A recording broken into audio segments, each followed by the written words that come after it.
Taliban ndi gulu la zigawenga ku Afghanistan. Amagwisa ntchito malamulo komanso mbendera ya Chisilamu. 1979 Russia inalanda Afghanistan. America inakwiya, anakhazikitsa gulu mujahidini. 1989 mujahidini inatesedwa ndipo kunabadwa magulu osiyanasiyana. Mwachitsanzo, Osama bin Laden anali membala, anayambitsa Al-Qaeda.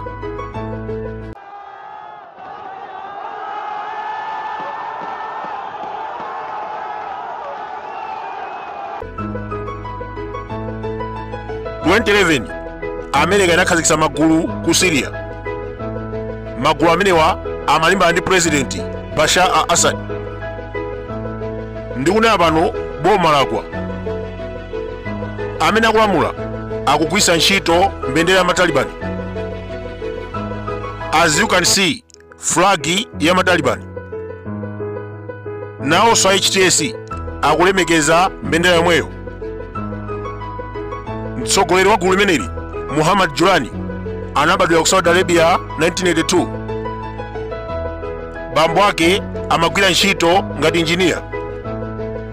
1989 anabwera ku mudzi kwawo ku Syria. Julani anakulira mu mzinda wa Damasiko. 2003 America inayamba nkhondo ku Iraki.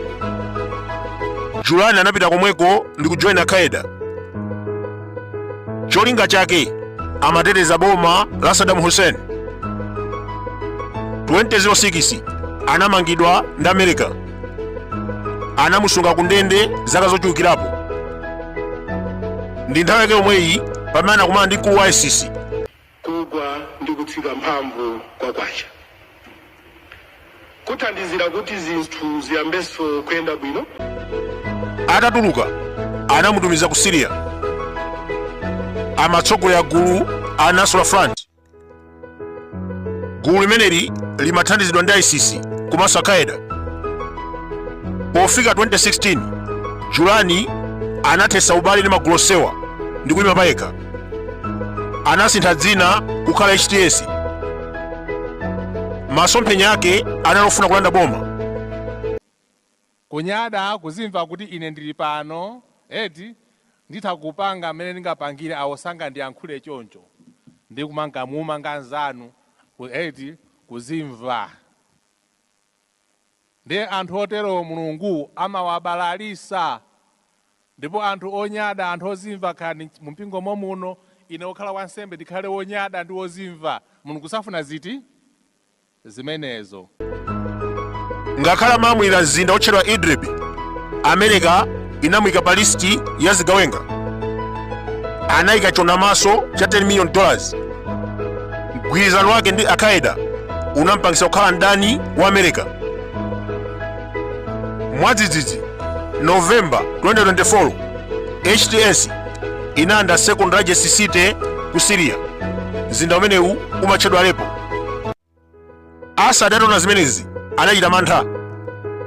Anathamangira ku Russia kupempha chithandizo. Atafika Moscow, Vladimir Putin anamukanira. Pobwerera anapeza zigawenga zanda madera osiyanasiyana: Aleppo, Homs, Damascus. Russian intelligence inamuchenjeza kuti athawiretu zinthu zisanafike povuta.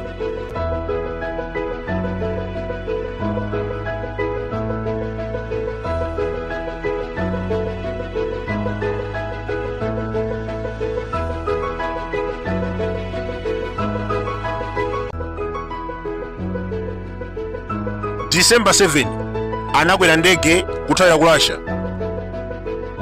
Abale ake anakwera helikopta kuthawira ku Iraki. Makhazeni ake anakwera galimoto kuthawira ku Lebanon. Mkati mwa njira zigawenga zinaphulitsa galimoto.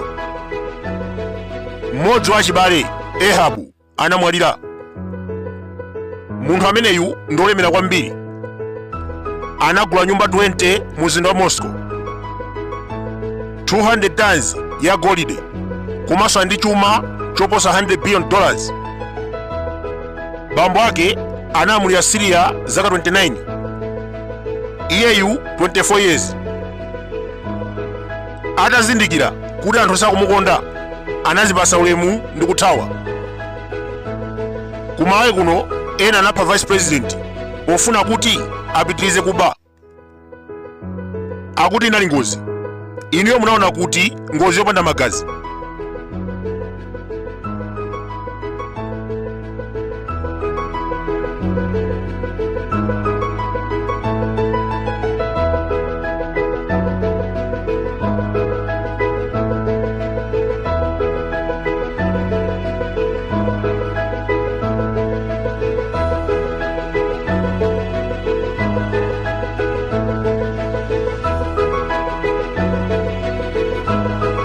Nthawi imeneyo amati Kamuzu akayankhula ngati kuti Mulungu watani, umulungu uja unatani, unati. Choncho leronso tikamabweranso kumapanganso zathu, kumapanga line yake yomweyo, ndikuti sitinaphunzire kanthu. We must learn from the past. Zakalezo nzoti tiphunzirepo, kuti zalero tizichite bwino. Mawa anathu zaphunziranso kwa ndani, kwa ife amene tili lero.